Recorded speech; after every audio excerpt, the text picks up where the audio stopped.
It's up to you, New York, New York.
What's up? What's up? It's almost midnight. Richie Hicks Jr. Sports Podcast here on Facebook Live and YouTube. I am your host, Richie, here with my guys.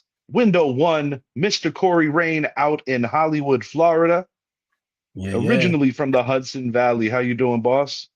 I'm doing good. I wish I could have been there to see Rodon pitch, but yeah. We've got Mr. Idris Salam, aka Bosco, from the Bronx. Window two. And we have number 8 in a row. What's up, y'all? Hey. I know my singing really sucks, but hey, I love No, being no, right no, no, no, no. It's karaoke good. But I'll tell you what, he's a hell of a producer. there. I appreciate that. Oh yeah. Appreciate that. And I'm Richie, the show of this mess. On tonight's Oh, yeah. show, we're gonna be talking about the NBA playoffs. Got a lot going on. Some big deficits right now and some adversity. New York Knicks handled some adversity tonight. Detroit Pistons are facing some adversity after today. And the Denver Nuggets and the Houston Rockets of yesterday, Nuggets today, definitely facing some adversity, but there is a gray area and a window. Former Knick favorite Dante DiVincenzo out for the season with a torn Achilles. Feel really Yeah. terrible for Dante. That's One of my terrible. favorite players in the entire league right now. Just a guy whose game I've always enjoyed watching. So well wishes to you, Dante, on a speedy recovery, and also wishes that you rejoin the Knicks in the next year or two. I hope that we get all the Nova Cats back together. I know the Pope would like that. Hey, check this out. You notice over the last couple of years, there's been a lot of ACL and Achilles tears in the playoffs, Yeah. dude. It's been a lot of them over the last What's couple of years. what's the status on Edwards? I Um, don't even. I know he had a really awkward fall. He was helped to the locker room, but I didn't see anything past that. So I'm assuming he avoided something real major. At least that's what I'm hoping. And all this, and the T-Wolves are up 3-1. But this definitely gives Denver an opportunity to get back in this series, the way that the Rockets should be in theirs, given that Luka Doncic and Austin Reeves are hurt. And yet the Lakers, and I got to give the Kings some credit here, Yeah. LeBron James, and Idris said this going into the playoffs a couple of weeks before the playoffs started. I got to give Idris this here. He said, I don't think LeBron's going to do what he has to do. However, if he facilitates, if he plays the role of getting everybody in purple and gold involved, then the Lakers could make a legitimate run. And so far, so good. And it also helps when Kevin Durant, one of this generation's greatest scorers and just overall shooters, misses 2 of the first 3. That also hurts. It does.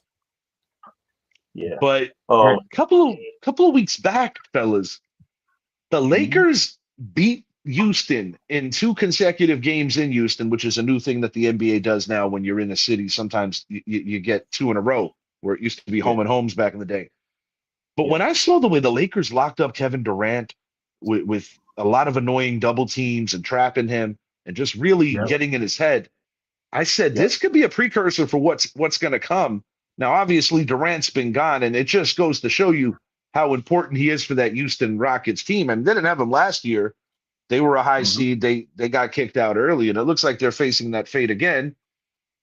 Nobody, and I mean nobody, has ever come back from 3-0 in my lifetime. I haven't seen it. No, And sir. maybe the most lopsided series, OKC and the Suns. I mean, that one's Oh a Yeah, yeah, shoe in. that one is over. And thank you very much, Devin Booker, for not scoring 2 more buckets to win a ticket for me. I'm getting close every day though, but thank you for but you that. know Just want to what? say that. You know what? I'm gonna say this about Devin Booker. I think he's overrated, dude. I, I tend to agree. I tend I to mean, agree. 'cause, he's been with that team, and he's been paired with a lot of people.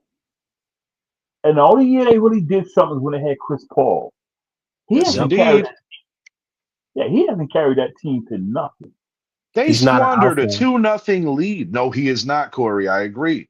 Right, They squandered a right. 2-0 lead in the NBA Finals Yeah, against Giannis and Co. and then got plastered.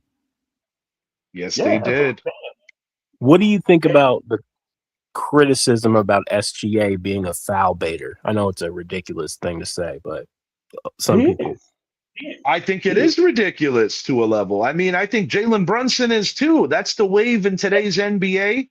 And even Yeah. if you Mm, go back to the Jordan era, the Bird era, Magic Johnson, the greatest players that ever played this game have always been able to get to the line.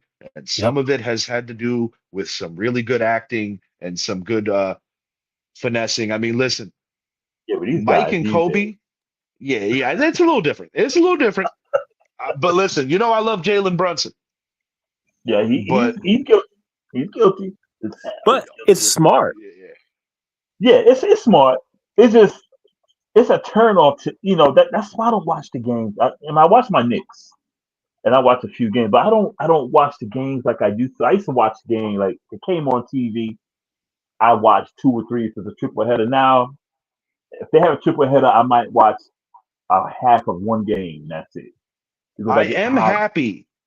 I am happy that NBC's got their hand back in this because it's not the Yeah, same product that NBA distributed back when the golden era was going on with Bob Costas, Marv Albert and co.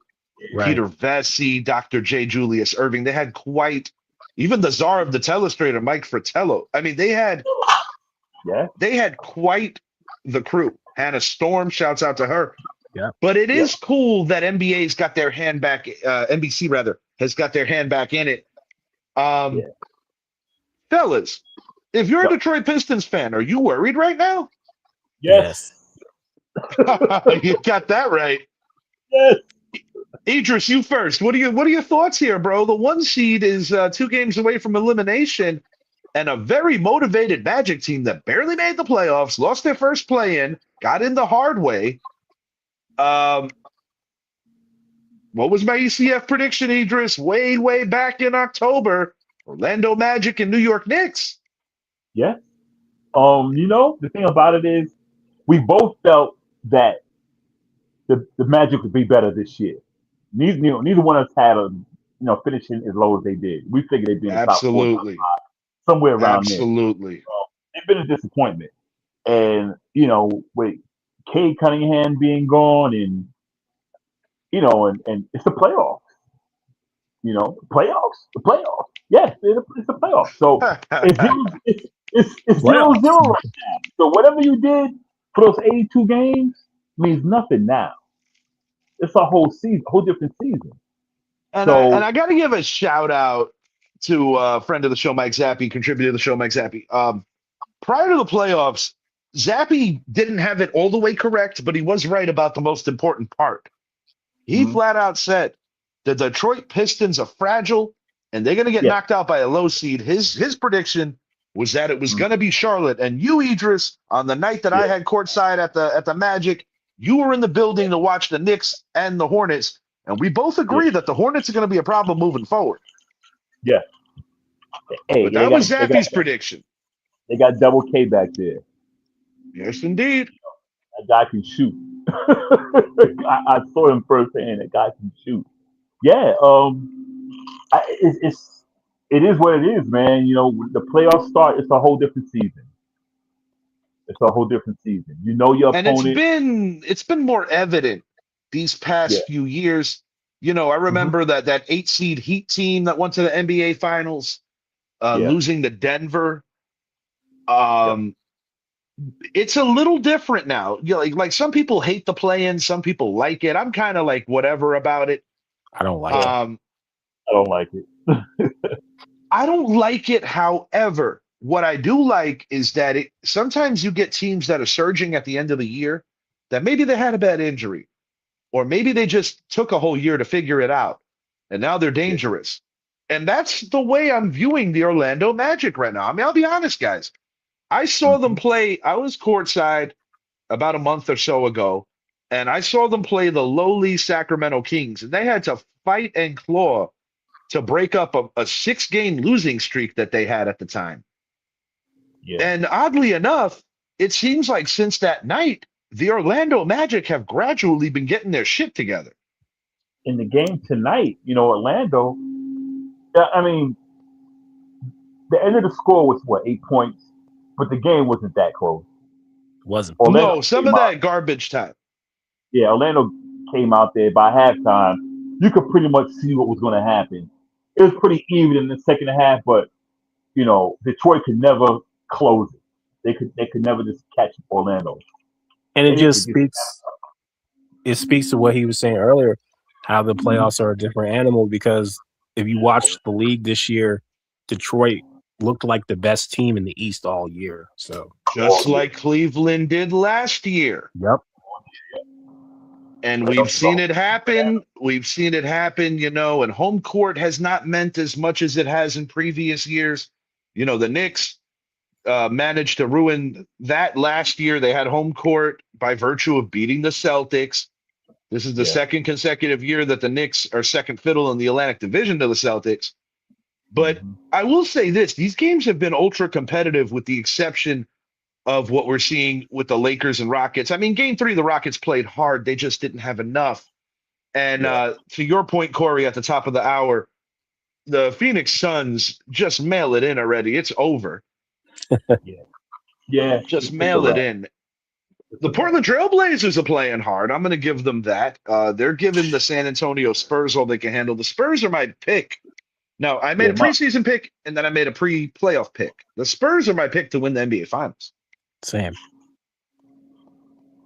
Mine was the Knicks, but it's a homework pick. But I had the Knicks and Spurs, and if anyone who wins is going to be the Spurs, you know. So I had Cleveland and the Spurs. I had Cleveland beating the Knicks because I respect the fact that Cleveland has had our number the last couple of years. And, you know, Donovan Mitchell, I'm convinced that there's still some salt. He wanted to be a Knick really bad, you know, and Cleveland has a bit of a chip on their shoulder because of what happened to them a year ago. This year, they were like steady.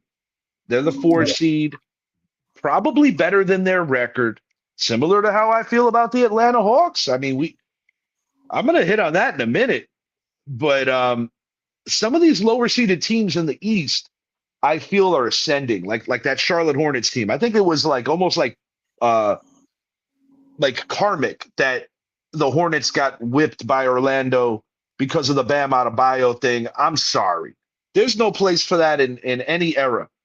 But when a guy's coming down, I mean, we saw that shit happen with Joel Embiid. And listen, I don't celebrate injuries, but I don't think it's a total coincidence that Joel Embiid is always hurt and can't get out of his own way when he deliberately injured Mitchell Robinson a while back. Yeah. You know, and I remember these things, and best believe so do the players, because Bam is a well-liked person. And for me to defend anybody from the Miami Heat growing up in the 90s as a Knicks fan, that's saying something. But Bam Adebayo is everything that's good in today's NBA. He's a class act. He is. Yeah, good guy, man. Good guy. He really is a good dude. Much respect to him. And he's not a dirty guy. And I give him props for after being eliminated. And, he told the truth. And he said that LaMelo didn't approach him and didn't do the right thing.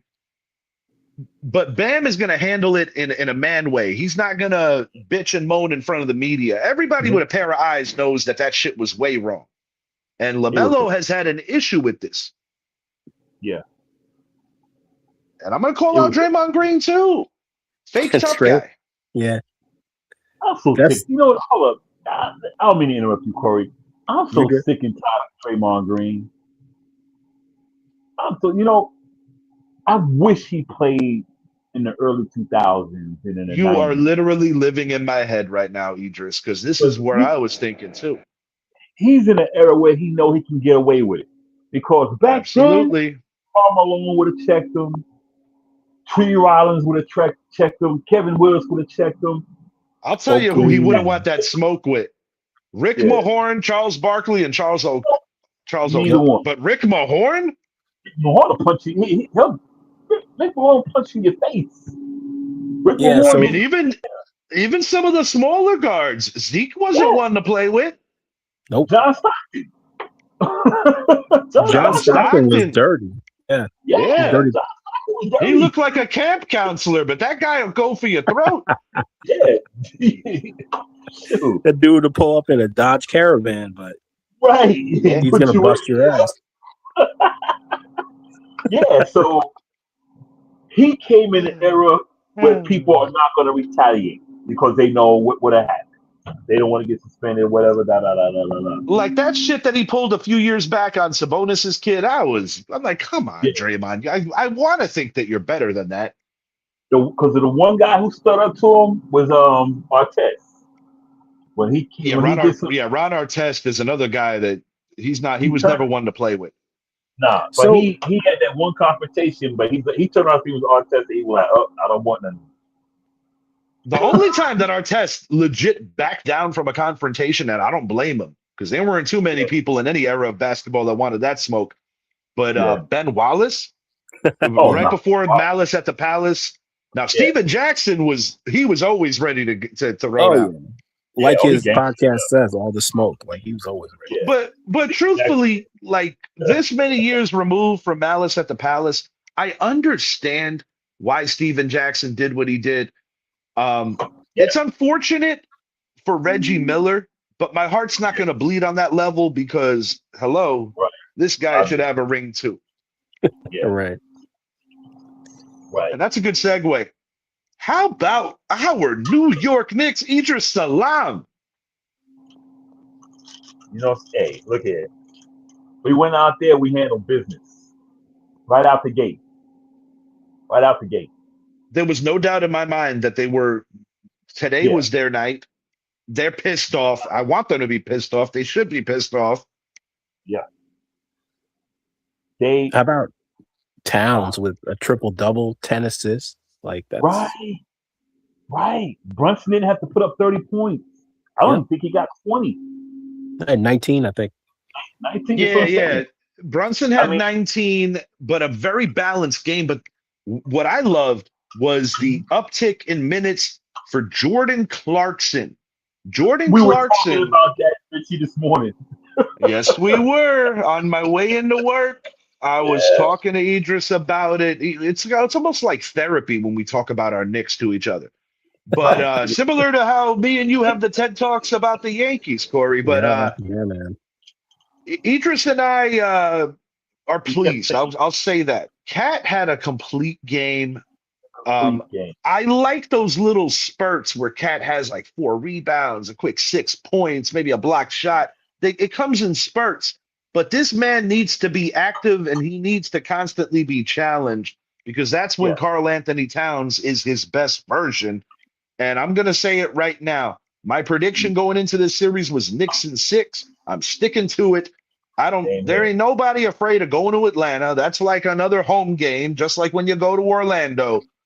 Right. No knock on the Hawks fans, but we got a lot of transplanted New Yorkers. And this pain ain't cheap. Right. This is supposed to be our year. We'll be doing the finger point. This is supposed to be our year to win the East. If you can win by, well, we won by 14, I think we won, something like that. If you can win like that and your star player, Brunson, only scores 19 points, hey, I'm happy with what we did today. That means he didn't Jennifer have to go. Chan is 54-24. Even she knows the Giants had a good draft, and we're going to hit on that in a bit. I appreciate the support.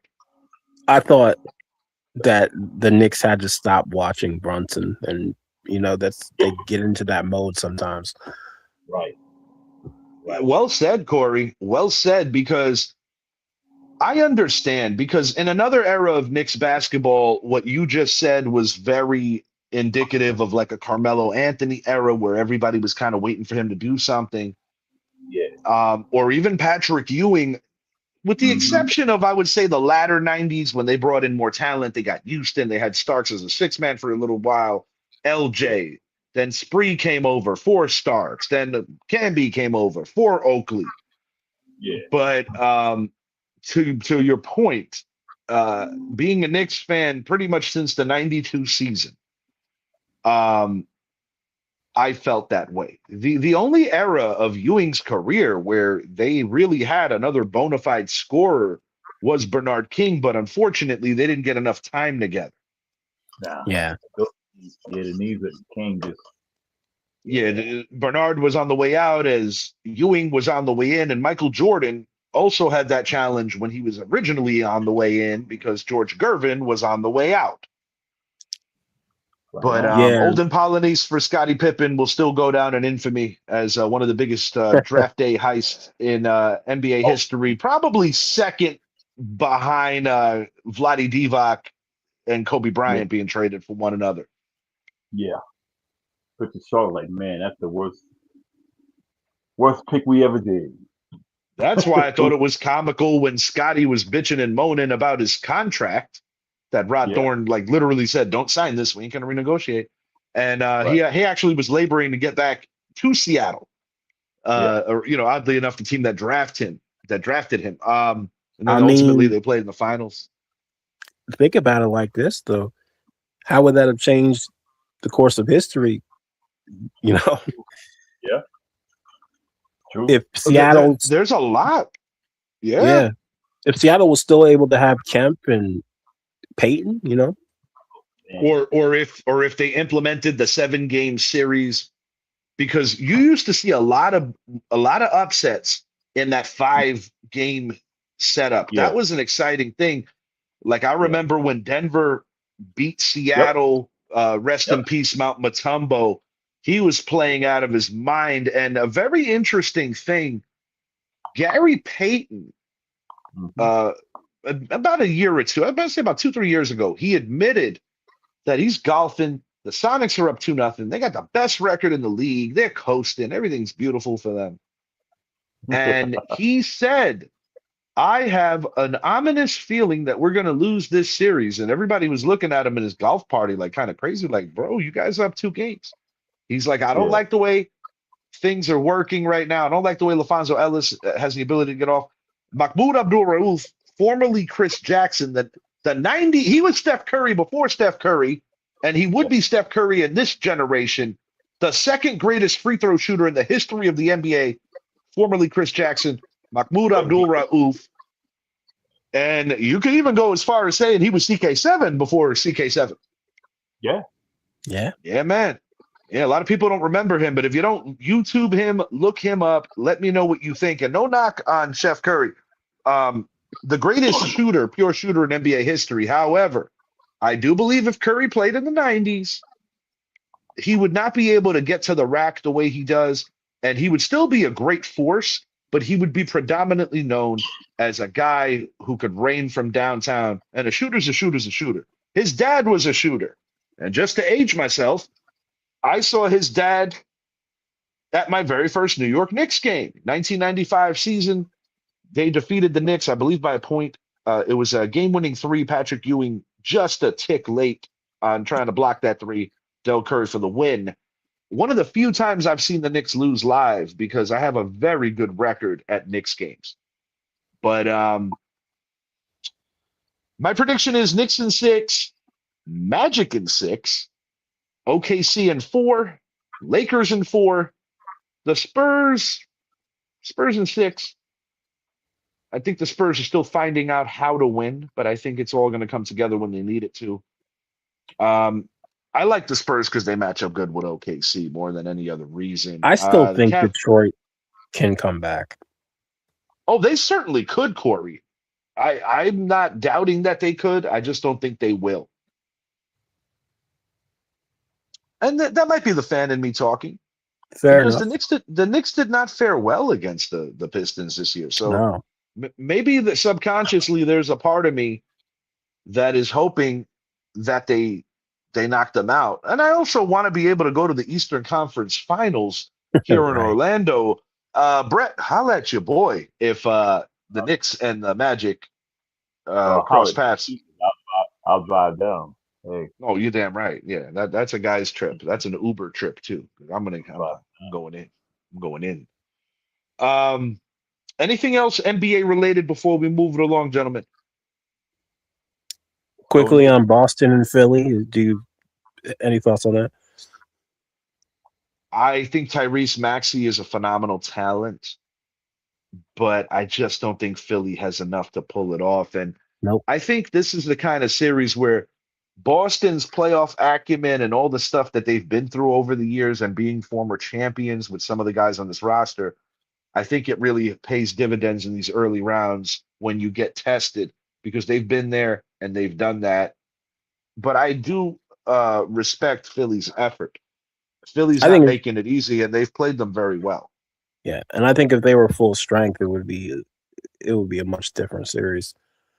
Well, if Joel Embiid was ever able to actually play, then I tend to agree. I think, Joel Embiid is going down as not on the what if level of a Greg Oden, because Greg Oden never got started, but he's more of a what if in the level of a Grant Hill and a Petty Hardaway. Yeah. I mean, but he has won an MVP, so it's not like he's, Oh no, absolutely. The guy is hyper talented. And I'm not trying to sound like an asshole, but I do think that the Naismith Memorial Hall of Fame has kind of lowered the standards a little for what it takes to be in the Hall of Fame. Because it's not like it's just the NBA. They also include what you did overseas, if you were a player that started there, or what you did in college. Yeah. And I'm fine with that, but there are some players, with all respect, that I don't think belong in the Hall that have made it. And I hope that they make. I'm sorry, boys. I don't consider Tony Kukoc a Hall of Famer. Agreed. I don't either. Let me think. I'm gonna mull this over, and I'm gonna come back.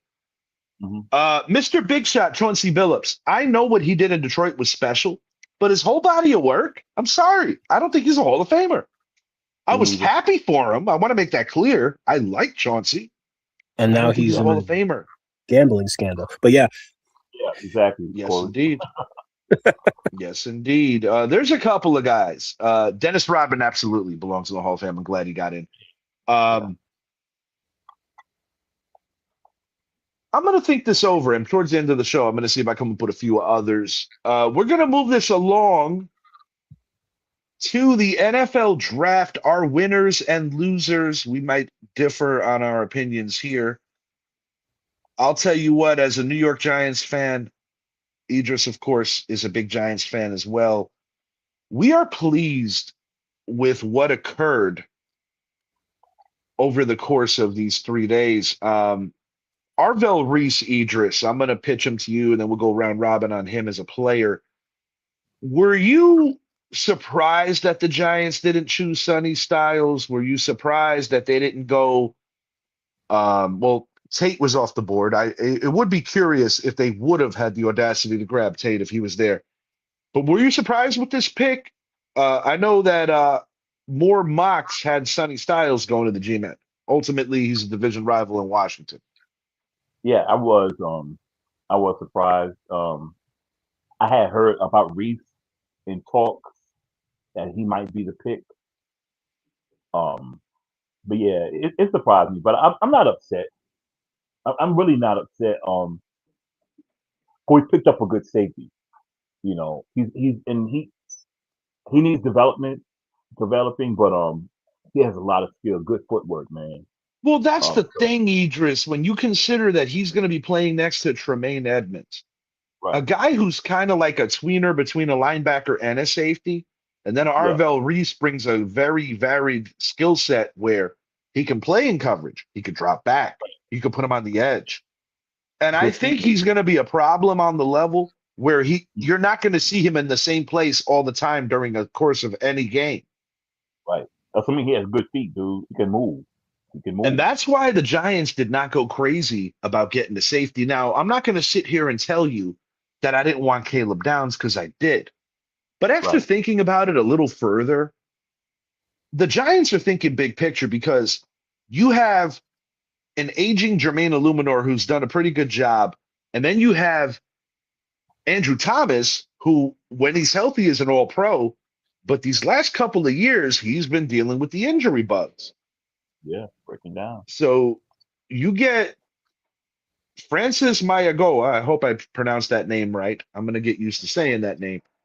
Who Uh-oh. is who is an offensive tackle, but they're going to push him into guard because that's the area of need. Because going into this draft, the New York Mhm. Giants did not have an actual guard to start. I mean, when you're talking about Evan Neal, who I still think could get cut at before the real season starts, it's a phenomenal pick.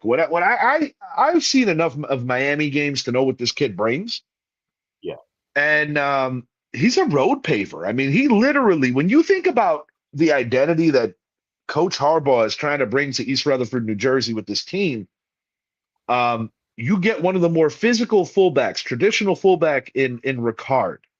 You have Cam Scatabo coming off the injury, but a guy who will run through a wall for his team.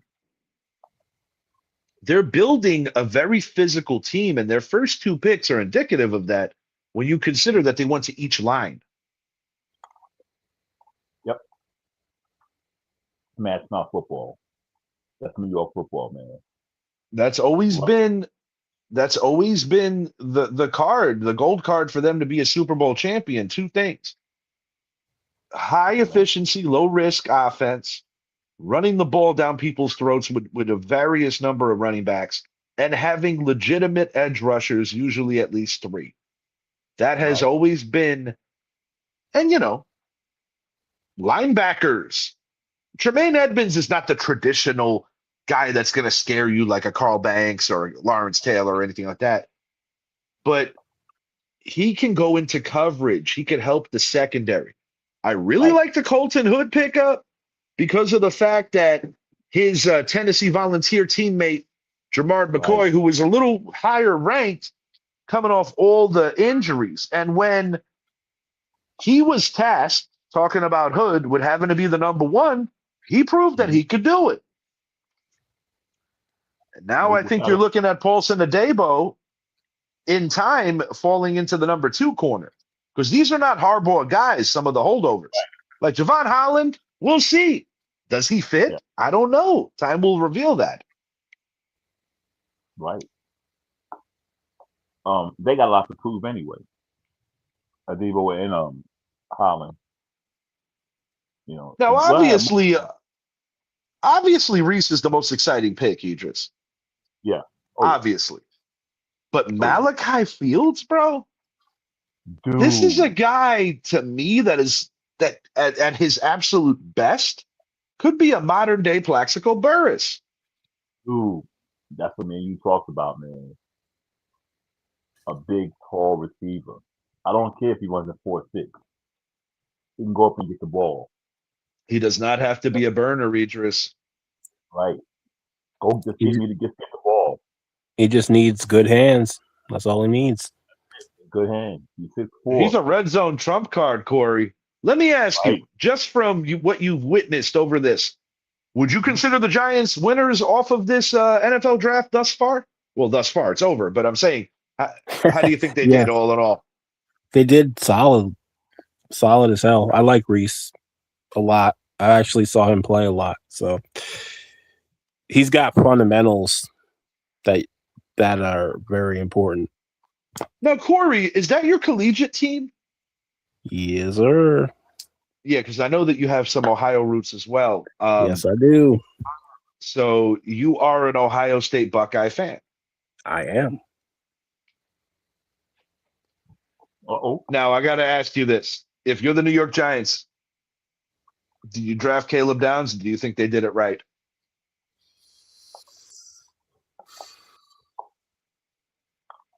It's a tough They one. still did. They still did good. They still did good. I like marrying players that already had collegiate experience together, especially if they play on the same side of the ball. And nobody wanted him to go to Dallas.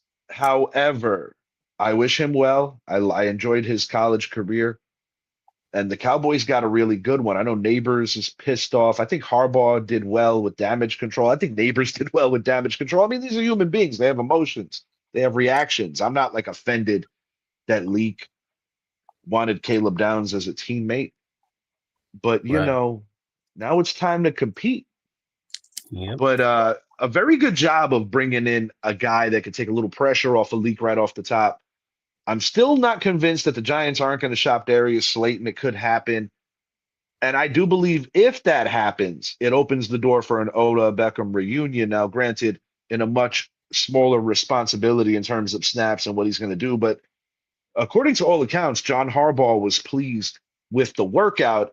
It's a matter if it makes sense for Odell, makes sense for the Giants, etc. Because Odell, he's taken lesser roles with other teams, but taking a lesser role with the team that put you on the map is a little different. Because when he was a New York Giant for those beginning years of excellence in his career before it all kind of got blown up, he was arguably the most popular player in the NFL. Mm-hmm. But everybody kind of wants a home, I like in Odell's situation that if we're going to make like an analogy to hip hop, kind of like the late great Tupac Shakur. Tupac wanted a home. Tupac needed a home. Tupac had, some people accused him of being a set jumper. I accused him of just being a well-traveled man. But point to be made is he had the Baltimore connection. He had the New York connection. He had the Oakland connection. Ultimately, Death Row was his family, so to speak, or, some of them were. I'm To an talking extent, about you, Calvin. yeah. Talking about you, Calvin Brodus. There was some jealousy there, but yeah, you're right. Yeah, just a smidge. Dr. Dre was wise to get out of there. I still think he was very lazy. I think he's very lucky, fortunate to end it the way he did. Back to football. So I guess we could say that the New York Giants are winners. I give them an A- overall. The only thing I didn't like about this draft is that the Giants gave up a lot of capital to get Fields, but they hit the positions of need. I like the Jack Kelly pickup. That is a football player. There are certain intangibles that you can't always put on a paper. That guy's a football player, and Coach Harbaugh is going to find a way to get that guy going. We did pick up a very promising defensive tackle, and I still think DJ Reader might be a New York Giant by the end of the week or in the near future. So Giants definitely have a contingency plan after Dexy, but what else stood out to either one of you in this draft? Idris, I know that the team that employs your cousin, I personally think they did well. Howie Roseman always does well. Yeah, I did too. I think KC, I mean, you spoke about this off air. I think KC reached, and I think the Jets had a good draft. Don't get me wrong, but I still believe they needed a quarterback. You got that right. They got Geno Smith under center. It's like, what year are we living in? And for the Rams, I didn't understand their first pick. Shouts out Johnny Egg, one of the biggest Rams fan I know. Yep. We're talking about you, John Johnson. He's also a Yankee fan. I don't know the whole LA connection. I never got in deep conversation with him about it. He's a big troll, but I like him. He was a fan before they went there, though. Like LA before St. Louis? He was a fan when they were St. Louis, yeah. Oh, heard that shit. I got you. But Yep. he is pissed off, Idris, to Yeah, your point about what they I didn't did. understand that. For one thing, and I'll say it to end. I mean, Alabama does not put out quarterbacks. No, Okay, they you don't, got unless your name is Joe Willie Namath. that's it. Hurts was Oklahoma and Alabama. He lost his job at Alabama, and Yes, we see it. indeed. To Tua Tagovailoa. Yeah, so I'm like, they could have used that first round pick for something else. I mean, yeah, I know who the coach is, and he can mentor. I know who the starter is, Stafford. Da da da. You got Jimmy G back there. You know, Yeah, to unless my understanding, Jimmy G is still under contract with that organization. But even if he wasn't, yeah, right. I mean, you unless gotta get somebody that's gonna contribute right now. unless Stafford said, "Look, man, this is my last year, or maybe next year, draft a quarterback." Unless he said that, I would not have drafted a quarterback, not that high. Well, he just won MVP, so I highly doubt he's going to walk away. Right. I So mean, we've seen it, but yeah, to your point, it's not the most likely. I think Stafford, you got to put him in like literally like he has to be carried off the field. That guy don't want to stop playing. mm-mm. He doesn't look like he's slowing down either. So They have a good thing there between Puka and Devontae. And no knock on Cooper Cup, and he did wonderful with the Seahawks when the lights were yeah, bright. But yeah, that was the right thing for the Rams to do. And the Rams also um, did really well replacing Aaron Donald quietly. yeah, They still have a very ferocious defensive front. yeah. But that's really what I didn't understand the Rams. I was like, okay, you Yeah, know, that was an odd one. It was kind of like when you and I gave each other that look when Michael Penix got drafted to the Atlanta Falcons. Because when you draft a left-handed quarterback, and yes, I'm going to keep it a buck. I'm discriminatory to left-handed quarterbacks. Only one most has ever won a Super Bowl. His name is right. Steve Young. Only and A one got couple of caught. great ones. Mike Vick had potential before the dog ring, and Mark Brunell was a hell of a lefty. Yeah, But they're few and far between guys that are at that next level. And when you do that, you have to alter your protection. And people know that usually more times than not, your best lineman, unless if you have like a Hall of Fame guard, is your left tackle. right. That's the blind You got to side. change all kinds of schematic protection, things of that nature. We talked about Arvell Reese, his teammate, Sonny Styles, Mr. Rain. I can't say I'm surprised once he got past the Giants that he went to the former Redskins, current Commanders. He's a Dan Quinn kind of player in the Bobby Wagner kind of way. What are your thoughts on Sonny Styles, and do you think he's going to make a huge impact with Washington? Big enough to make it the Oh right yeah. pick, I guess, is my question. Oh yeah. Oh yeah. Mm, hell yeah. Dan Quinn. Like you said, that's a Dan Quinn guy. Perfect, in my Yeah, opinion. a Dan Quinn guy. He's gonna do his thing, man. He's gonna do his thing. Of course, I wish we could have got him too, but I mean, yeah, I mean, he's gonna do his thing in Washington, I man. don't think we were going to do better when you're trying to be a running football team and you're hoping that Jackson Dart is not necessarily the guy that's going to be doing the brunt of the running. Right. I understand the pick. Now, and I keep reiterating another Oh yeah, staple of Giants greatness. They always got a real fullback. yeah. Oh yeah. I Well, gotta I mean, get. I want to get Barnum Floyd back on the panel to talk about fullbacks and talk about it because man, that guy. When we were talking about the legitimacy of fullbacks in his era versus now, that was a cool conversation. oh, he lit up too. He lit up. He lit up. Yeah, Yeah, not every I fullback is created equal, and bar none and Mike Allstott were a different breed. yeah, yeah. Mike I say him. Allstott is different, man. Yeah, Mike. Mhm. Yeah, Allstott was different. Allstott was different. He was just. Oh yeah, and He was. Lorenzo Neal was a badass too in a completely different way. But Lorenzo Neal was a badass. Yeah, I say Neil and Barnett. What? Yeah, they were all kind of different. Neil was more of the blocker, but he can get you some yards. All Star will Absolutely. get you some yards and run your ass over. Bar none, he can catch out the backfield. He can run the ball. Can't throw a pass. Yeah, unfortunately, yeah. And you We, watch we the we show. brought that up. We brought that Yeah, up to him, and he thought that was yeah, kind of funny. It was yeah. good that he was That's why I able brought to. it up. He watches the show. He be like, "Yeah, he got me again." Yeah, I was watching that. I was at that game, boy. No, like I said, I saw that game. That's wild, man. And I can remember where I was. Now we're doing a podcast together. That shit's wild. Uh, yeah, the world ain't as big as it seems. That was a great story he told, man. So I'm gonna keep it a buck. I think the Rams are losers just because of that one pick alone. I hated that pick. I did Winners. too. I think the Dallas Cowboys did well, I think they at did. least in the beginning of the draft. Yeah.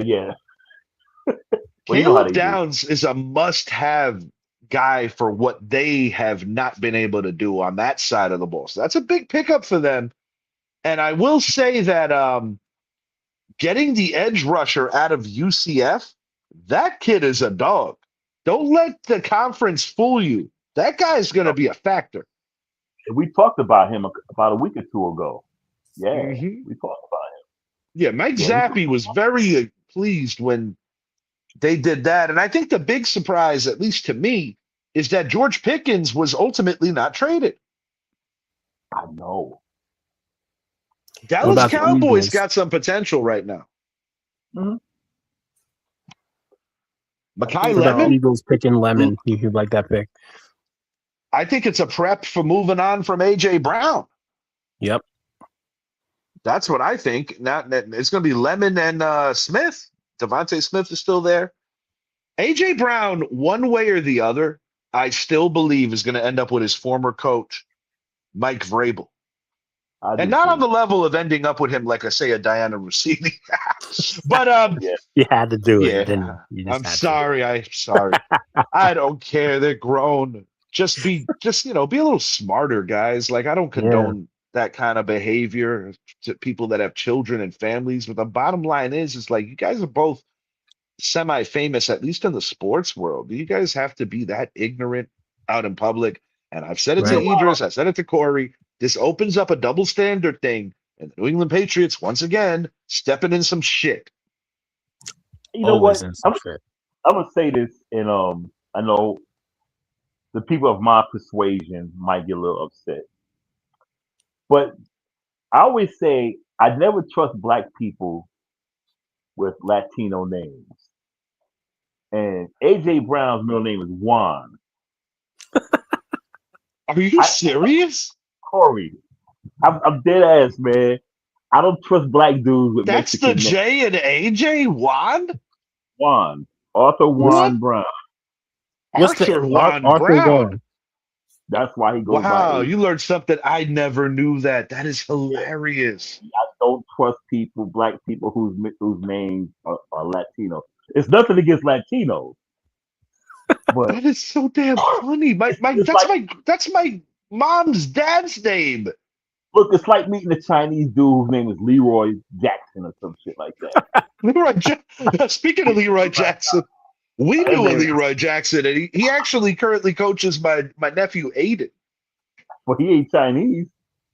No, he's certainly not Chinese. That's what I'm Certainly saying. not. Have you ever No, met a I white never. man named Tyrone? Never. No. I met a Jarvis, but never a Tyrone. I can't say I I've never have. met a I've never met a Jarvis. I I've met a never met- Jarvis. I met Yeah, two Jarvises. So one was a black man, one was a white man. The shoulder took a whole turn. No, but that shit's funny. Juan? Never knew that, dude. Never Arthur, ever dude. knew. That is Arthur. crazy. Arthur Juan Brown. Now, did you find this out just by stumbling on it, or did No, a certain I- employee of the Eagles I tell knew- you about yeah. this? No, he didn't tell me, but I knew it. That's hilarious. crazy. I never knew Yeah. that. Yep. That That's is why funny shit. I put on my Facebook about a year ago. I said people I don't trust. And I said black dudes with Latin names. That is funny shit. I don't trust them, man. I don't trust them. Um, Denzel's character in Training Day, Yeah. based on Rafael Perez. Mm-hmm. So he Rampart kind of scandal. explained Yeah. it kind of the Rampart scandal. Yes, sir. So it kind of explained like Denzel speaking Spanish in the movie. Now, granted, his woman was from El Salvador, Yeah. and the beautiful Ava Mendez. Oh But yeah. I thinking about it, I'm like, yeah, that's right, Rafael Perez. So it all kind of like turned the light Right. on. Um, Getting back to So, center here, New Orleans so Saints. I consider them winners as well. I watch like out. the Jordan Tyson pickup for this team, guys. I think it gives Tyler Shuck another weapon, and now you got him and Chris Olave opposite each other. That's going to be interesting. Another Watch out. OSU guy, Olave. They got Etienne Yes, back there indeed. running the ball too. Yeah, Travis Etienne Yeah. is on the squad. I want to see if they continue to how this defense translates now. But I'm going to go on a limb here, and I don't think it's that much of a limb. I know our boy Book, shouts out T&D Sports and Entertainment. He'll be happy with this, and it's way too early to predict this. But I am taking the New Orleans Saints to win the South this year, gentlemen. I think after letting Rico Dowdell go to the Pittsburgh Steelers, Carolina takes a step back. I don't trust Tampa, even though I thought they did okay in the beginning of this draft. I Carolina. like Baker Mayfield a lot, but I hate them losing Mike Evans. I hate that for them. I like New Orleans in the South this year, guys. I really mean that. Dude, Carolina lost more than Dowdell, man. They lost quite a Hmm. few people. Yeah, Yeah, I don't like, and it's probably. unfortunate because such an exciting season, and then you're losing key cogs of that team. Yeah, they were in trouble, dude. Yeah, I'm picking New Orleans myself right out the gate Would you because the say the way NFL? Would you say the Mhm. NFL draft is the most unpredictable? Like as It far as is, like predicting what talent will be. it I is. think it's the most exciting. I remember once upon a Yeah. time when the NBA draft used to be more exciting, but yeah, the NFL draft is undeniably the most exciting because even like with the baseball draft, I mean, like me and Corey are baseball nerds, so it's like Yeah, we're like into it. Like you yeah, can put me and yeah. Corey like we'll watch like the Double A Yankee team and we'll be happy about it. We'll go to watch Yes. batting practice. Y'all know Uh, baseball like I know boxing. no, Yeah, true. yeah, Like yeah. the way you know the sweet science, yeah, that's a reasonable take. Yep. Y'all know. That's why like Corey. I told Richie. I said when you're on the show, I don't come on the show not because you're on the show, but I don't come on the show. I said because when you and him talk, I'm hearing baseball because I like Yeah. I'm listening. I like listening to people talk baseball more than me. I mean, I know baseball, but I'm not. I don't know it like I should. It's not But your I love, sweet spot. Yeah. yeah. But I love listening to people talk baseball. And Richard will tell you, but man, I love listening to Corey talk. He'll tell you that. Yeah, I'm like, shoot, man, you be getting down. Thank you. and, Thank you. before we turn the page to baseball, a couple of things you said earlier, Idris, I agree. Mansour Delane, while he's a guy that was definitely on my radar to possibly go to the Giants at 10, Yeah, I know the Chiefs wanted him, and it's always good when you get the guy you want. But to your point, Idris, I do think that they panicked a little and didn't have to go grab him the way they did. Um, Caden McDonald, I want to revisit this real quick. He goes to the Houston Texans yeah. at pick 36. In the event that he did not go to the Texans, do you think that was the guy the Giants wanted, or do you think they already were the player that they did acquire, Colton Hood? Do you think that was their pick, or do you think they wanted Caden if he fell? Yeah, I think they wanted Caden. Um, I mean, I'd have loved Mansour. 'Cause me and you talked about Mansour like what 2 weeks ago. Oh Um, no, he's got the makings of being a great corner, similar to a Ty Law, similar to a Revis Island. oh, The oh guy yeah, has the full oh package to yeah, be that dude. oh yeah, oh yeah. That's what I'm saying. But I think they were looking at it because the way Hardball was picking, because it threw me off. But then I knew the players he was picking. I said, well, this guy's good though. So And watching him, Harbaugh say he's going to pick the best player. He said that I'm picking the best player available, and I was like, well, I well, see why. well, I subscribe to that notion because Harbaugh said, and he's not the first coach nor the last coach to say this. He said, Right. when you're solely only picking for team need as opposed to best player available, you're going to short yourself a big way in a day or multiple days like that. So the Chiefs are this is like their last run, I think. It's going to be interesting to see if the Chiefs can close the gap on the defending Western champions, the Broncos, because that was the Chiefs division for so many years. So many things went wrong last year. Travis Kelce, probably his last year in the league. Chris Jones is getting up in age, but I still have a high faith in the combination schematically of Andy Reid and, of course, former Eagles and former Giants super coordinator Steve Spagnuolo. Spags is the premier coordinator in all of football, and I believe the Chiefs are going to figure out a way to get their act right to have a chance to end this part of their history on a high note. I don't know how far that goes because the Chargers are an ascending team. One of the things that held the Chargers back last year was injuries to the offensive line between Rashawn Slater and Joe Alt from my favorite college, Notre Dame. And speaking of Notre Dame, before we turn the page to the baseball, congrats to Jeremiah Love. Yeah. The highest running back at that pick that early since Saquon Barkley. I don't really know what Saquon's up to these days. Don't really care. But it's doing Little Caesars Jeremiah, commercials. Yeah, something like that. Yeah. I don't know. I'm just playing. Saquon's phenomenal, but we got a good running back stable now. I'm happy for him. Great scoop for the Arizona Cardinals. Another team that is in transition, but could be a lot better than people realize because they have a phenomenal tight end in Trey McBride. And Marvin Harrison Jr., we're waiting for him to blow up on the level of some of his draft mates. But Marvin Harrison Jr. has everything it takes to be that dude. And we're going to find out. We're going to find out if the Cardinals are ready to take that next step. I'm not too keen on the 49ers right now. I think they're going to take a step back. I like that Seattle goes to Notre Dame, gets the second running back taken off, Jadarian Price, pairing him up with Zach Charbonnet. They lost the Super Bowl MVP. He's with the Chiefs now, Kenneth Walker. I think the Seahawks, the defending world champions, are going to be in a decent enough position to have a chance to repeat. I'm with you.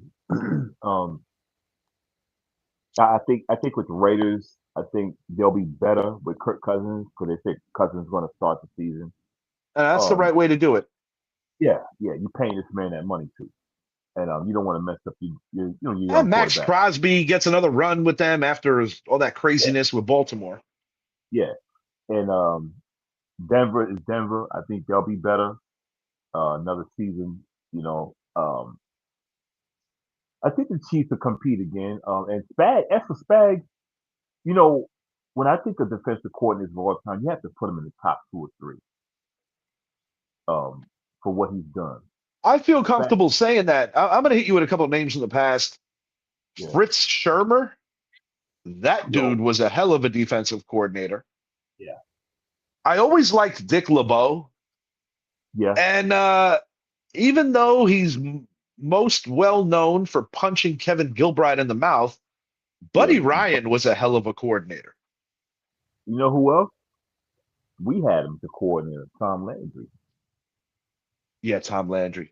And it's crazy when you consider that Vince Lombardi and Tom Landry, once upon a time, were both coordinators for the New York Football Giants. And ultimately, they decided on letting each of these guys go to basically save 2 franchises, the Dallas Cowboys and Green Bay Packers, respectively, especially the Packers.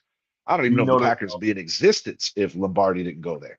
You know the story about Landry going to Dallas? To a level. Well, I'm going to tell you the official story. Gather around, boys and girls. I'm going to tell you a Dallas Cowboys story. This is the official story.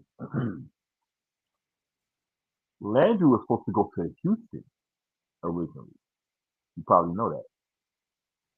No, I wasn't aware of that. No, I wasn't. Yeah. Our owner, Tim Mara, hooked Landry up with the people in Dallas. They hadn't had the team yet. They had, they were putting things together, but they didn't have the Dallas Cowboys yet. So Mara felt that'll could be better for Landry because of the type of man Landry was, rather than being in Houston. So Interesting. that's how he got to Dallas. And with the star and with the fedora, that was Alicia Landry's idea. That's crazy work when you consider like, well, now everything's like team issued gear. It's a lot different Yeah. nowadays. But that era, like, Lombardi with the coats, Mm-hmm. Landry with John Madden, just his Yeah. presence on the sideline, Cause see the way yeah, the way she did with Tom Landry was Landry wanted to go out there, with the hoodie, like a defensive coach, like Belichick was doing. right. But he wanted to be more relaxed. But his wife said no, he needed to be dignified. Because Well, they they're are church, America's team for a reason, and right? you So that's know, why he wore the suit, the tie, and the fedora. I give them credit where it's due on the level of, I'm their a, inception being see, I'm a 30 or Landry so, fan. 35 years after, the other prominent teams in the East. Yeah, Um, no, I give them their due. They've been a great organization. It's always, you rib them about the drought and this and that, but the reality is that what the Dallas Cowboys are to professional football is what the New York Yankees are to yeah, professional baseball. dude. Yep. I tell anybody anywhere. I'm a Landry fan, dude. I'm Tom Landry all day. Well, one thing I'm going to say, and I'm not trying to slight no Dallas Cowboy fans about their love and memories or respect for the late great Tom Landry, but one thing I am going to say, and I know this, he always loved the New York Football Giants. And his wife said he died a fan of the Giants. And I'm willing to believe that. Now, Vince It's, Lombardi, as my late father said, he mm, made a lot of people's dreams come true to put his on hold. And of course, the famous story about him being asked to come back to New York while sharing dinner with the Giants owner, and yeah, basically leaving him with the tab, and leaving him a playful note saying about what was going to happen the next day, and it certainly did. yeah, Shouts out Eli Manning, Tom Coughlin, and crew for changing history on that, right. because when the Giants beat them in the third coldest game in NFL history, that was the first time they beat them in a game of that magnitude, because you gotta go way, way back to 50s and 60s when it was Green Yeah, Bay, Chicago, and our Giants. And that's why yep, those three teams, if you count pre-merger as well as the Super Bowl era, have the three most championships. We're gonna move it along to baseball, gentlemen. New York Yankees, we'll start with them because we kind of like them just a little bit around here. a little Um, bit. 8-game winning streak. Corey, I'm going to start with you. What are your takeaways from today's game? Pitching, just continued consistent pitching, innings every day from the starters. Bullpen usage, one of the lowest in the league, even though it has a little bit of vulnerability. And the offense is starting to click. They're a They team that certainly walks a are. lot, and that just keeps happening. And all their guys aren't even hot yet, so it's going to be scary when they get everybody going. All right, well put. I didn't completely watch the game today because I was at my less fun job, but I did watch what I could.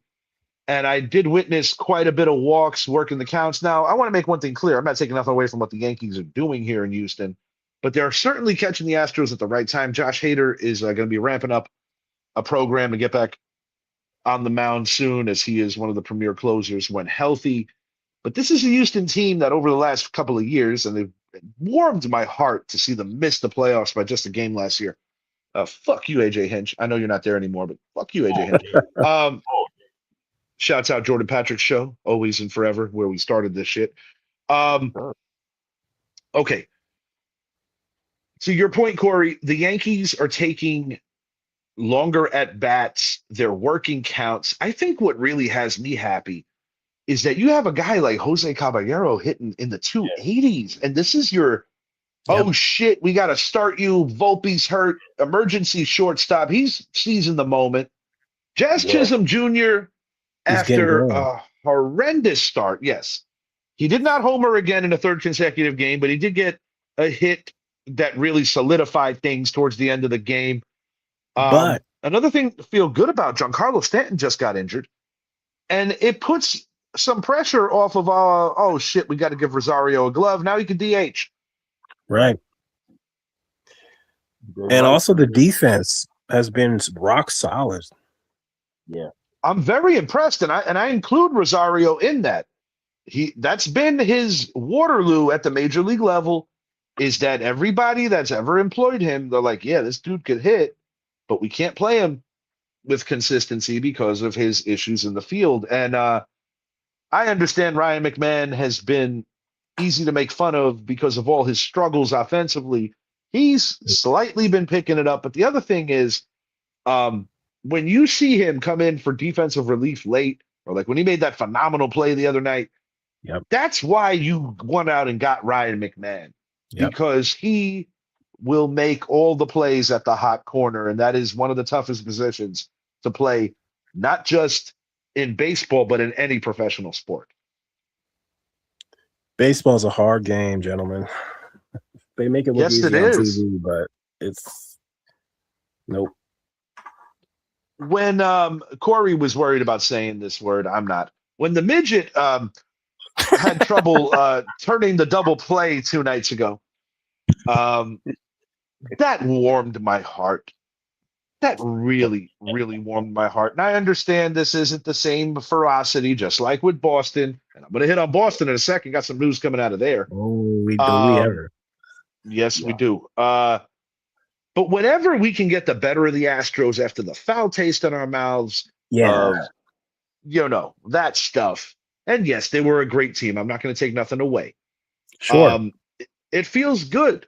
And, the Boston Red Sox, they're in a bad place right now, off to a very disappointing start after a playoff appearance last year before Cam Schlittler shut that shit down.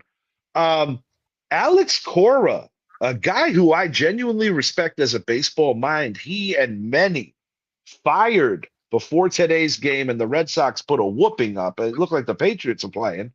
Isn't that funny? But, yeah, it's funny how those things kind of happen, and I don't know if this is going to be contagious or if they just caught the Orioles on the right day. But what are your thoughts on Boston parting with Alex Cora? Do you think this is fair? I think it's too soon, man. I mean, what? We're only 27 games into the season, 27, 28 games into the season. The guy's one of the best managers in baseball. That's why I was like a little taken back. I can understand making other adjustments underneath him. But then again, this is an organization that traded Mookie Betts for like 3 bags of peanuts. Yeah, I mean, you got a World Series. Your team His first year. Yeah, and you're in the AL East, man. Come on, dude. It's still early. I was taken back. I really was taken back. I understand that the team's underperforming, and I look at the players in a situation like that. I also think Alex Bregman, letting him walk wasn't the wisest thing to do. But damn, guys, Corey, am I bugging? Do you think that they got rid of Cora too quick? They overreacted. Yeah, damn right they did. And they fired the whole staff. It wasn't just Cora; they wiped everybody out. Doesn't make sense. And that's why the Yankees will never make Don Mattingly the manager, because he's beloved. They don't want to go through that horror again with Yogi when he didn't come back for like 2 decades. Jason Varitek, a very, very popular Red Sox, a big part of their glory years, he got canned too in this mess. Yep. And I think their interim manager is some AAA manager, their AAA manager, Pawtucket. So they basically brought up like their version of Lou Brown. Yep. So they literally write the whole slate. Dang. I don't like it, gentlemen. I don't like it. And I don't give 2 shits about Boston, the Boston Red Sox. I respect them. We want them to struggle, it's absolutely, but like, no, just speaking from taking the fan hat off. Yeah, I think they did Alex Cora a little dirty here. Now, granted, maybe they felt that they had a little more liberties because of the year of suspension, and maybe they had a hard on over that. I don't know. I can't speak on it. I'm not on the inside like that, but I had to read it twice. I was like, what? I was shocked. Yeah. I just think it's a knee-jerk reaction. It's I I can understand if it was June or July. You know, That I could. That I could. If they were still playing this poorly, I could. I don't know Yeah. if it's influenced because the Yankees won in there with relative ease and took care of business and really shut down their offense. But I mean, you got to look at the players, and I'm sure the players that love Alex Cora, they took it personal today, and that also is a big Yep. reason why they had that kind of offensive output. It's not a coincidence. A lot of times in the but NFL, when a coach gets canned, you see the team come out like world beaters the next week. but if you're John Henry, and I saw his quotes today, you know, Alex meant so much to the organization. Sure, but Yes. why are you not firing the GM instead? Like, Well, that's why if I'm a Boston Red Sox fan, which I thank God every day I'm not, but if I was, um, I could understand the frustration in the fan base mhm. because you got to understand this is a city that, after suffering for so long, got used to winning. The Bruins, the Celtics, the Patriots, of Yep. course, the Patriots are the standard of that city, and the Red Sox, you know, breaking the curse and winning multiple championships. Um, They have a I'm standard. sorry. Yeah. Yeah, they have, yeah. I'm sorry. I just this doesn't sit right with me, and I'm the furthest thing from a Red Sox fan. Right. Yeah. I think, I'm too soon, dude. I mean, 27 games in, man. yeah. Yeah, it's way too soon. I was like to Corey's point. If it was the midway point around the All-Star game and things were all messed up, I could understand that. But I mean, Yeah, like June, this July. man Yeah. turned them around last year and this is the part that makes me laugh. When I look at, I mean, Garrett Crochet is a premium pitcher, one of the best. Yep. What was it? Early pitched well against us recently in a losing effort. But when I look at the way that this team is constructed, how are you blaming this on the manager? To your point, Corey, it has to be the general manager because Yep. you have taken so many assets away from this team over the past 5 years. Yeah. And I remember when we did our little preview show, we both liked the pitching additions, Suarez. You know, we thought their rotation was better. They have a good bullpen, but their lineup isn't it? They don't have enough firepower, you know? No, they're underperforming. I think the world of Roman Anthony, one of the Yeah. bright young stars in today's game, He's a little banged but up, too. yeah, he's banged up. Duran's not doing what he needs to do right now. Nobody really is on that team. But You got to give him time, though.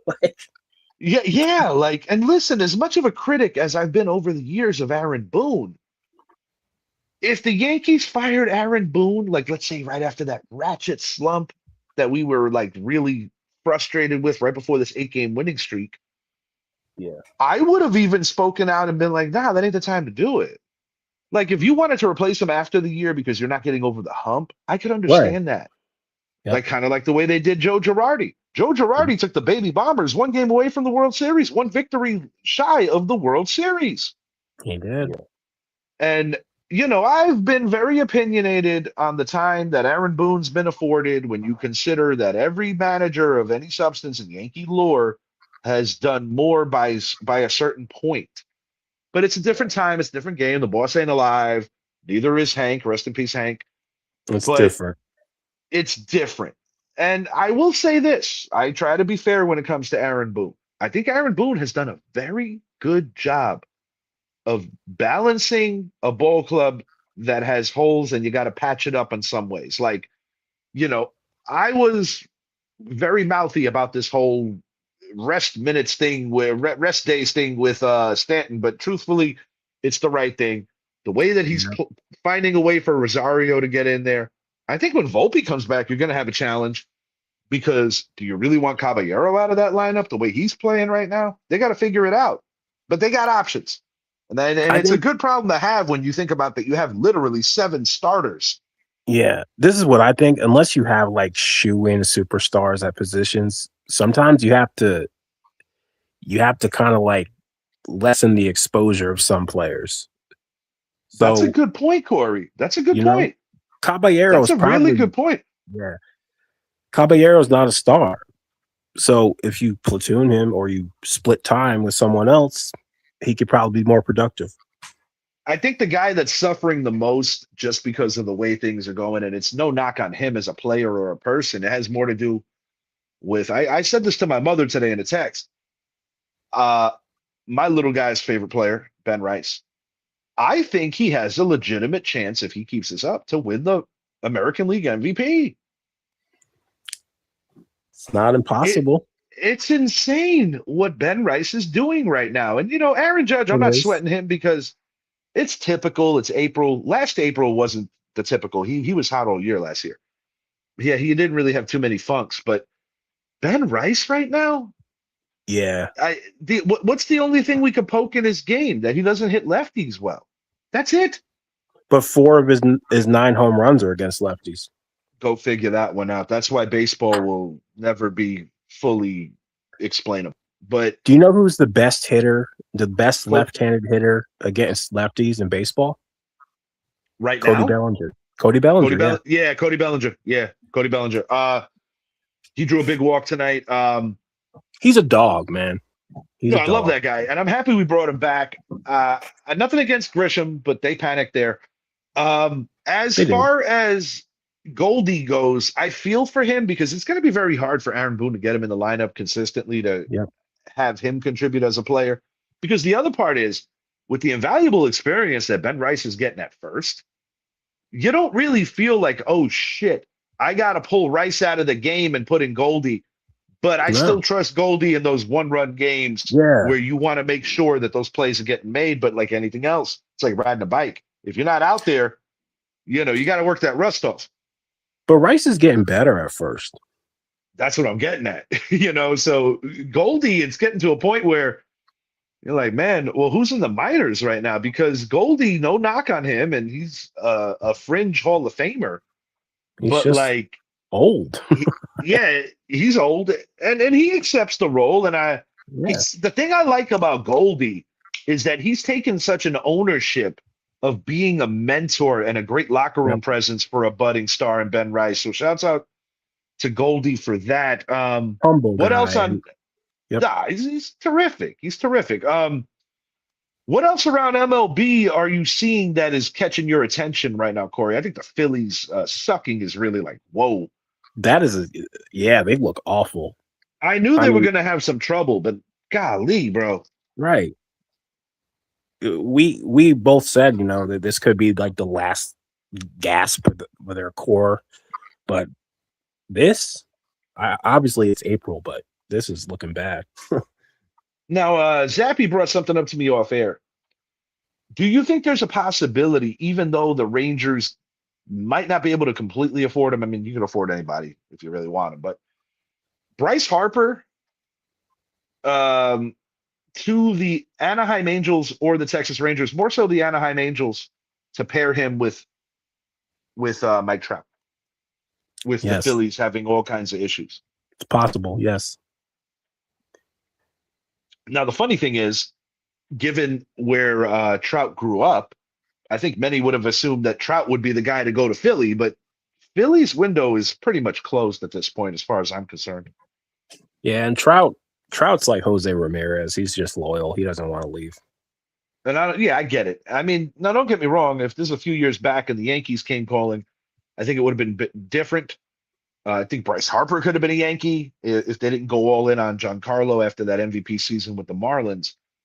But right now, as far as I'm concerned, and I'm not saying this because I'm being a homer, I also acknowledge that the Yankees have had a favorable schedule, catching teams at the right time and whatnot. Yeah. But I look at the big window. I look at the big picture. I look at we have 7 guys that can start games. The 2 that are the most logical to go to the pen are Luis Gil and Ryan Weathers when you get Cole and Rodon all the way back. And my thing is pitching wins championships, just like in football, defense wins championships. And I'll be honest with you, Corey, Edwin Diaz down for the count for the next 3 months or so. Padres are up, the Dodgers are right next to them. Right now, at this very moment, in a 7-game series, I would take the Yankees over anybody in baseball. They could beat anybody. They have to stay healthy. It's a long season, but their depth in pitching and some of the weak spots in the bullpen could be remedied from the depth in the rotation. And you said the most important thing at the top of this topic. the most underused bullpen in terms of what's going on around the league, and that is invaluable. But to the Yeah. title's point, the Yankees, they are getting now that the lineup is starting to feel each other up and do their thing. I word that right. Um, they, they're leaning on teams. We saw it in the Yeah. Boston series. We seeing it in Houston. We're going for a sweep. This is a phenomenal road trip thus far. Sometimes I think when you get away from the pressure of playing in the cathedral in the Bronx, Yep. you block the noise out and you And this just is go to another thing. work. People joked about them running it back, but I know winning creates chemistry, but Of this course. team has chemistry, and you can't dismiss that totally. No, I find it comical that so many were upset about that and poking fun at Ryan Weathers coming over. His dad's a former Yankee. Um, I think Clark Schmidt is the most logical guy to get traded down the road because there's not room for everyone. Yeah. And to your point, either Spencer Jones or Jason Dominguez, you said this on a recent show, could get moved as well. Yeah. Who do you like in the National League right now? From what you've seen, who's getting your attention in a positive way? The Braves, man. Yes, indeed. Man, they The got some Dodgers, catcher over there. yes, they do. Dodgers are a given, but the Braves, I think we both. I don't remember if you picked them to win the division, but Well, I'm embarrassed to say who I picked to win that division. I actually picked the New York Mets, but I the did pick the Mets. Braves to finish second. The Braves are looking great. Yeah, they are. And Ronald Acuna Jr. hasn't even really done his thing yet. Nope. I'm with the Reds, man. Reds You like the Reds, Idris? potential. Well, Eugenio Suarez got dinged up today. I think it's looking like an IL stint for him. I like I've been Sal Stewart. Oh, he's good. Yeah, good ball player. It's usually the Brewers, but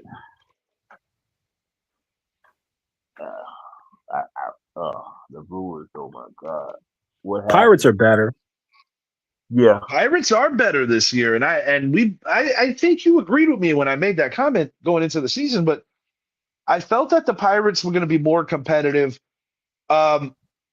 National League Central is surprising me in that sense that everybody's competing where I thought it was going to be like a low grade division, and they made a liar out of me in the early going. What do you guys think about the American League West? Can the Athletics actually hang for the whole season? I don't think so. I don't think they have enough pitching. Their ballpark is just a joke. that's Yeah, not it's a even very ball- unfair. It's a very unfair disadvantage for sure. That's not a ballpark. No, it's not a ballpark. But their No. lineup is very dangerous. They got some boppers. Yeah, the Angels have shown me some guts. I like the way that they're managed in the post Shohei era. Mike Trout needs to stay healthy, and I'm going to say this: if Mike Trout stays healthy, he's going to be an MVP candidate all the way through. It's way too early to project this because I still think Aaron Judge is going to have his typical Aaron Judge year. Yeah. But this could be the season that maybe Aaron Judge doesn't take home another MVP. It's Because I possible. really think that highly of what Ben Rice is getting done right now. And I'm not saying it's got to be a Yankee or it's definitely going to be a Yankee, but I kind of feel that way. And the American League Central is another one. I'm like, wow, this is very competitive where everybody has more than a chance except the White Sox. I think every time we count out Cleveland, they just slap us in the face. Like, Yes, that's a fact. That's a Cleveland. fact. Cleveland.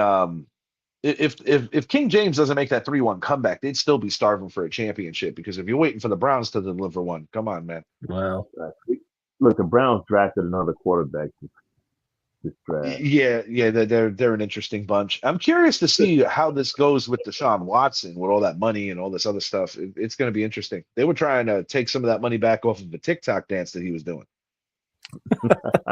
Desperate times call for desperate measures, and that damn quarterback contract really ruined the market. Thank you so much, Deshaun Watson, and all that other nonsense. Where a former league MVP like Lamar Jackson couldn't get paid, but Daniel Jones, man, don't get me started. And I got nothing against DJ. NFL stands for not for long. Go get your bag, but damn, right? for literally middle of the road, I haven't seen anybody done do that good financially, maybe with the exception of Kirk Cousins. Kirk Cousins knows how to get the bag for sure. Oh, Kirk Cousins is a freaking master, dude. Yeah, he is. I give him credit That for guy. that. Any other thoughts before we get out of here, Idris? Anything else that's burning in your mind? Anything you're thinking about? They're still worrying about the Manny Pacquiao Floyd Mayweather fight. Mayweather's still talking about it's an exhibition fight, and we don't know. But Pacquiao We saying need to no. bring Brian Kenny into this because Oh yeah, Brian Kenny knows how to piss off Floyd Mayweather. easily, and he does it so cool too. Yeah, I love it. And he could get him to sign the contract. Well, Mayweather, do the right thing, damn it. Even Canelo did the right thing. Come Yeah, on, bro. yeah, and they're talking now that Floyd Mayweather is having financial issues because I don't. Yeah, How's that even possible? I don't Maybe know. he He could owes. reach out to his friend Curtis Jackson for a loan. Oh yeah, I don't know If about he that. can read Curtis, it. well, Yeah, that's you what, know. yeah, that part. Yeah, Curtis will maybe challenge him to finish the Harry Potter series. Yeah, Floyd, we don't like you.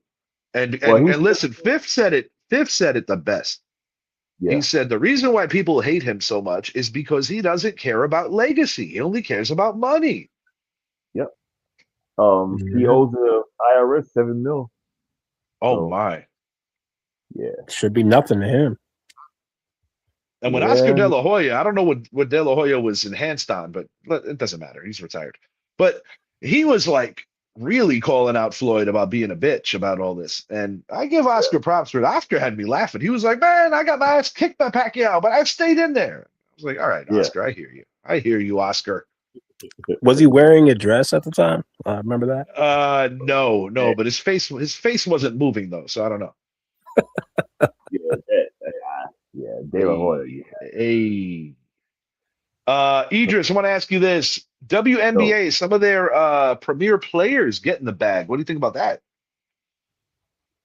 yeah, good for them, but the league still is in the red. The league is not in the black. No, sir. So that's just more money the NBA is going to have to kick out for the Yeah, women. I'm yeah, About bro. I'm with you. I'm with you on that. Um, let me add to that. And I like the league. I mean, it's not nothing. I just like, oh man, I'm going to miss the game. I mean, it's nothing like that. But I like the league. But people get in their feelings because they say because you got people like me saying, "Nah, the game is not. It doesn't really tickle my fancy because the game the game seems more like a sped up high school game. Like I don't see much of a difference between the college game and the pro game in the Yeah, WNBA. Don't see a difference. I I really agree with don't. that. In fact, the college games seem more exciting. Like I'd rather watch a March Madness game with the women than watch a WNBA game. But the gameplay is the same. The layups are slow. Those are the type of layups we did that us boys did in elementary school. The layups are slow. Everything is I don't know. Yeah, no, They I'm with they you, Idris. I'm with they, you.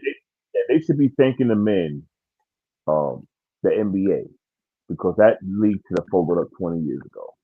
I can't get into it, and it has nothing to do with them being women either. It's just Yeah, that's not Corey. To be honest with you, I'll watch it, but I can't get through a game.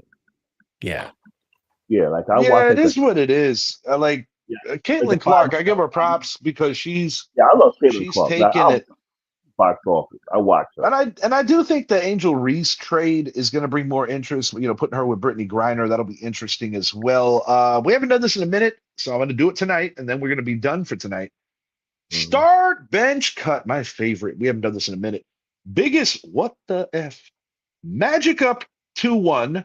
Rockets possibly getting swept. T-Wolves up 3-1 despite injury. Start, bench, and cut in terms of what's the biggest surprise being the start and so forth. I'm going to start with you, Mr. Salam, on this one. What are your thoughts? What are you starting, cutting, and benching in terms of just overall, like, wow? I'm starting Minnesota Denver 3-1. I'm benching. Oh, I remember what was. Oh man, it was Detroit up 2-1. What was the other one?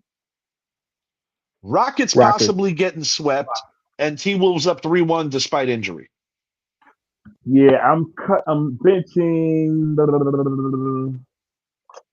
I'm benching Detroit, and nah.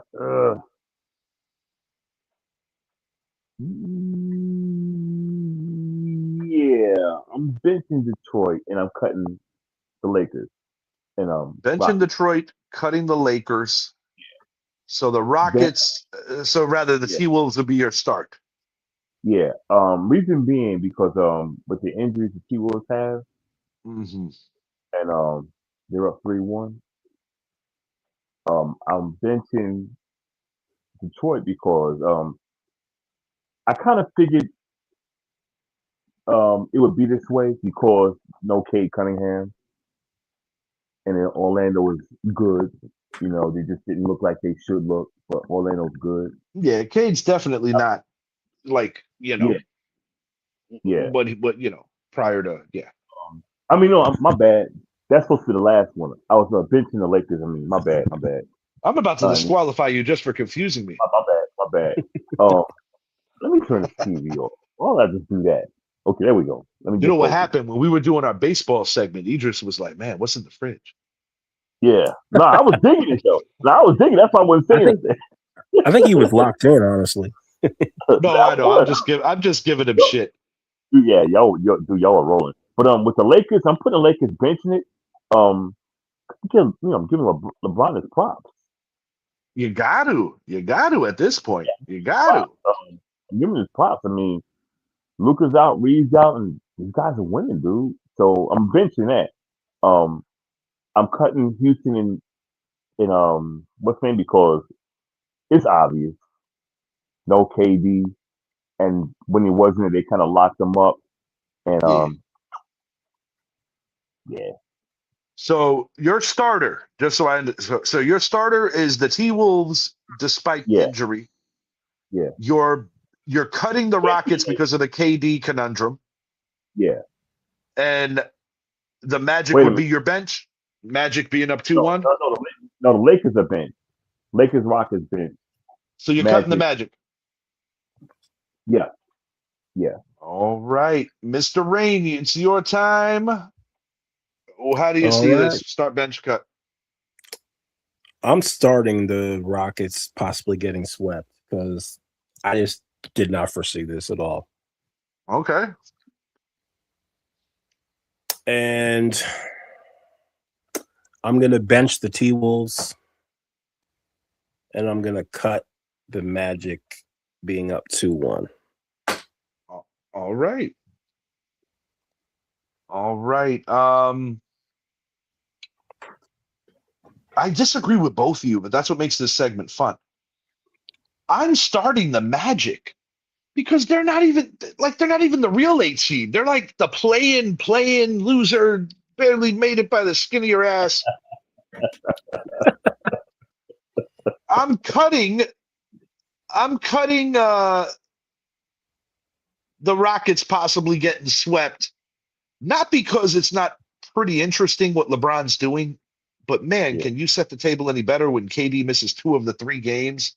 And I got comfortably the T-Wolves up 3-1 despite injury because the injuries came in a little late. Um, I think Denver's going to get back in the series. Having said that, so for the first time in the history of start bench cut, I'm declaring myself the winner. Okay, Donald Trump.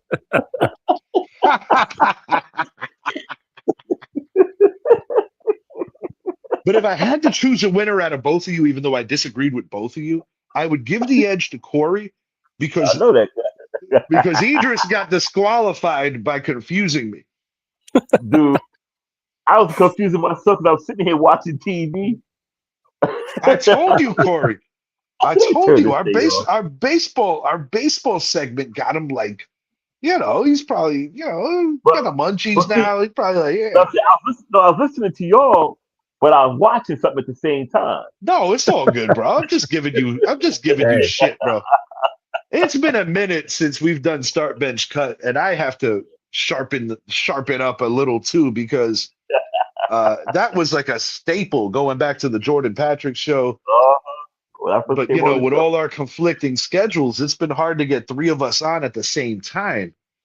Yeah. But a good show as always. I really enjoyed the draft insight. Yeah. It was really fun talking baseball with you, Corey. Yep. And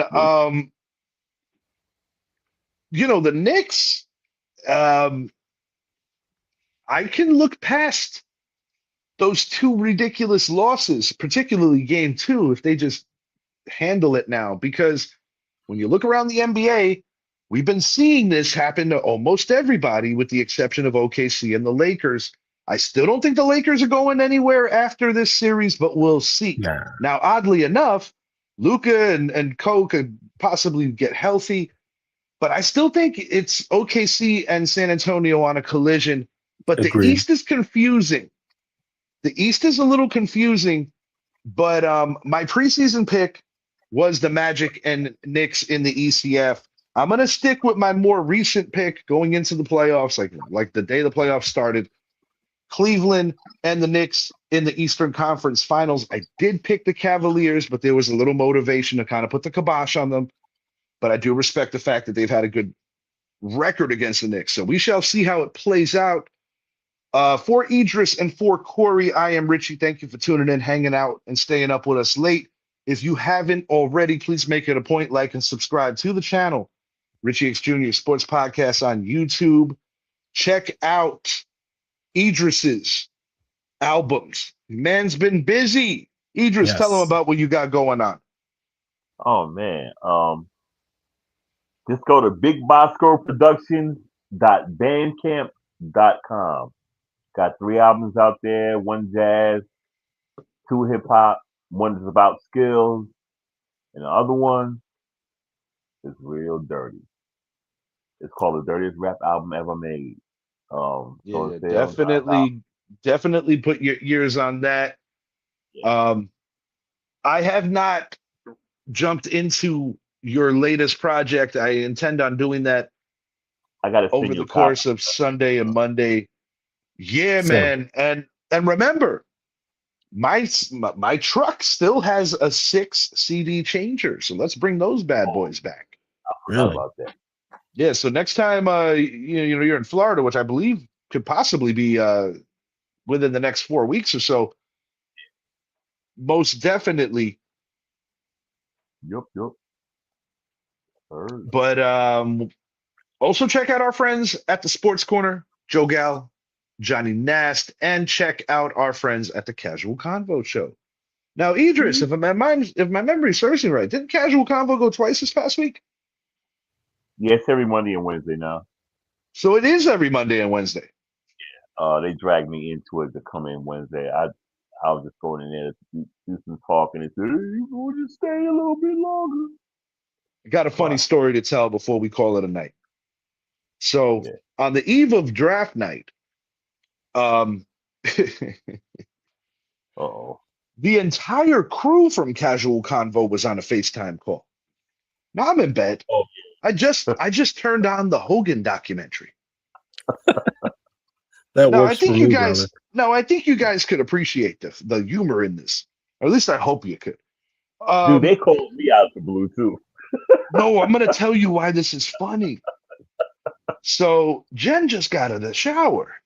She's covered or whatever. I'm in my drawers. I'm like, oh, I'm going to go outside. Everybody's on here. Oh, yeah. But the second that I picked up the phone, I'm like, well, we got the Hulk Hogan documentary, and I got all my black friends on one call. Do I flip the phone?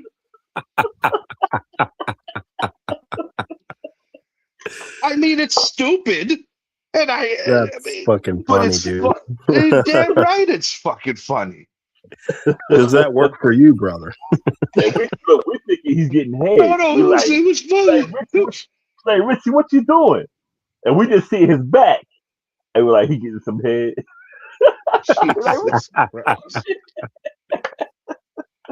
Yeah, Can't that make night. this shit up. That No, it night was was crazy. funny. It was funny because like I'm looking at that TV and it's like the Hogan doc, and I had it pasted that way. And I'm like, the first thing I hear the Hulkster's voice. That doesn't work for me, brother. Let Rest me in tell you peace, Hulk something, Mean Hogan. Gene. Rest in peace, Hulk Hogan. I'm just gonna say this in closing to bring it back to some human level stuff. I would like to think all of us as people should, I would hope, no matter how stupid or how ridiculous or how ignorant, uh, Mhm. will not forever be pigeonholed and remembered for the stupidest, most ignorant shit they ever said. And that's Yep. all I got.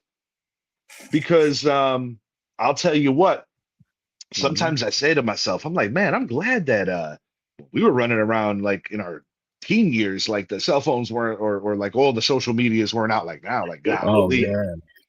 that's all I got. That's all I Yeah. got, man. But it's Oh yeah. like I try to, regardless of whether I agree, don't agree, somewhere in the middle. I always like Yeah. to approach these kind of things with an open mind and just see where everything Yep. lies after the fact. And I think the perfect sports analogy, I'll give you a quick example before we cut it out. Mhm. Reggie Jackson, Thurman Munson. Yeah. My stepdad, Eddie, Team Reggie. My father, my late father, Team Munson.